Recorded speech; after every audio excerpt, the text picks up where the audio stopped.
Hey, good morning, Kent. In terms of that, I know you're referring to a recent article in which somebody said that corruption in the Yeah, U.S. is by far much less yeah, and much more destructive than in other countries. But that's a basis of comparison. And it's like saying that in other countries they cut off the heads of their enemies. Here we only cut off a limb, so uh-huh, we're in much better shape. And it depends on how specific or general you want to be with your definition of corruption. There is plenty of corruption here. hmm, Um, the article talks about how there's all kind of control mechanisms to prevent corruption, to ferret it out, and to punish the wrongdoers. We get that at times, but a lot of it is window dressing, and a lot of it goes unchallenged or even undetected. right, Uh, Case in point, you may think that Biden's sons benefit from his father's position in right, Ukraine and in China with those deals he made. That's no big deal. That's an isolated case. It's not an isolated case. There's plenty of that goes on, and in addition, there's so much more. Look at the revolving door situation, where sure, you have right, senators and congressmen who are right, passing legislation that benefits a specific company, a specific corporation, a specific individual, and then they end up after they leave office, either by design or if they're defeated in the election, they're almost assured of a position with the company, corporation, right, or individual that they benefited that benefited from the legislation that they passed. So right, to right, me, excuse me, to me, that's rife corruption. right. Now, But I it mean, may be a more subtle in our right, country, since again, we don't shoot people at dawn, we don't right. hang them, in public forums, but uh, it to me it's just as destructive and more invidious because it's in a less detected way. Right. No, I agree with you. And I think, I mean, you would also probably agree that I don't think the media exaggerates it. I mean, I think it's a matter of the media trying to keep up with all the corruption Yeah, is the issue, you and know? yeah, and I think also that the media at times isn't even aware of it or looks the other way because again, Ken, don't forget, it's six giant corporations that control over 90% of the media in the United Sure. States. Right. So, they're singing the corporate line. A lot of it is subtle, a lot of it people don't pick up on. But, Right. they know where the boundaries are. They're not going to investigate corporations, especially their own, for corruption. I Right. mean, look at Right. the pharmaceutical industry that Yeah. floods the airwaves, commercial TV, other media outlets, floods it with advertisements or every new drug that they come out with, seemingly on a weekly basis. They have Right. doctors creating a condition, and then there's a drug for it. Right.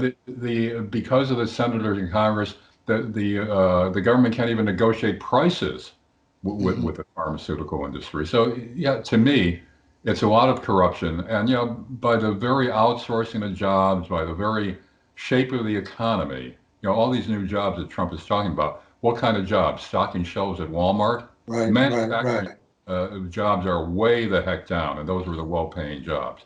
But I So, mean, and that is part of the overall corruption. Yeah, I agree, we but don't you think it comes down to ultimately citizens united and getting the money out of politics? I mean, that's one exactly. of As that, long as they continue to be able to uh, make campaign contributions to their favorite politicians who right, get on board with what they want passed, it won't stop. I mean, campaign contributions. Let's face it, it's legalized bribery. right, right, exactly.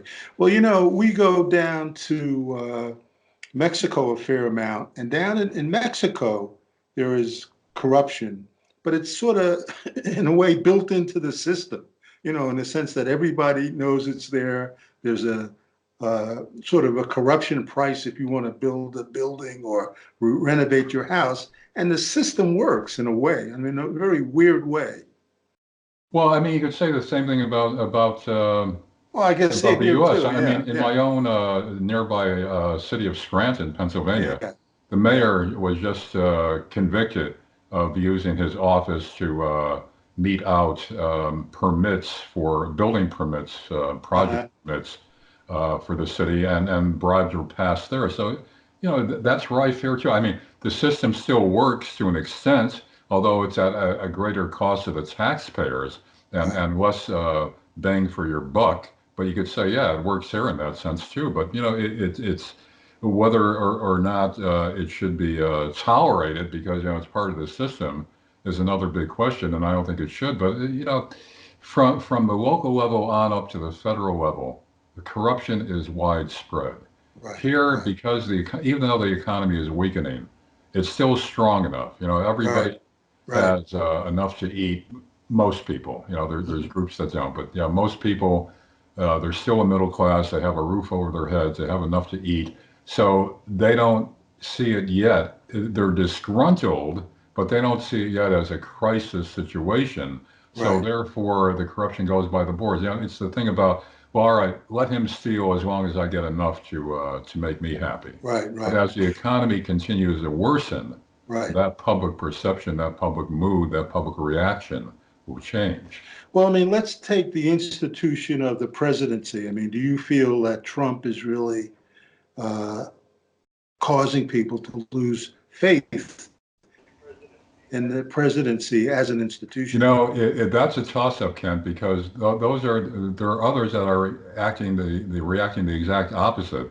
That Trump, in a way, is a breath of fresh air who is fighting the establishment. He may be corrupt himself, but he's a maverick. He's a gadfly who's Mhm. standing up to the entrenched corruption that we see outlets such as Biden and his son. I mean, yeah, there's no way around that, Kent. I mean, that is outrageous. That was an outrageous conflict of interest at the very least on his part to allow his son to benefit with these deals in Ukraine and China while he's vice president. Now, this kid was drummed out of the military for cocaine use. He has a checkered past. All of a sudden, he has these important positions, making tons of money with these foreign companies of which he has no experience.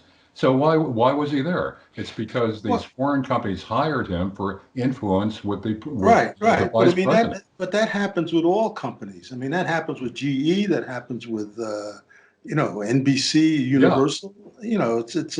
I'm not saying it's right. I'm just saying that is it's not totally it's not different. unknown. It's not uncommon, but Right, that's right. part of the problem. That's Yeah, what I we're agree. talking about. That I agree in with terms you of on that. losing faith in the system, the Trump haters or those who are critical of Trump say, yeah, he's making it now. People just say that government is totally corrupt, is totally messed up. There's no use in even voting. But the other side says that Trump is fighting the entrenched corruption. So, it balances out, I think, in terms of whether the American public generally is losing faith in government. Yeah, I mean, I'm not sure how to say it balances out, but I mean, he's sort of fighting the entrenched corruption with his own corruption, which is, Right. Well, I at agree. least somebody's fighting what's already been there. Right, But exactly. again, I'm not saying that overall it's a positive development on Trump's Right, part, right. but you're asking about public reaction too to Yeah, losing faith in right. government, and I think it's like 50-50. Yeah, I hear you. All right, we'll talk tomorrow. All right, Ken, talk to you Okay, then. see you later. Bye bye. Bye.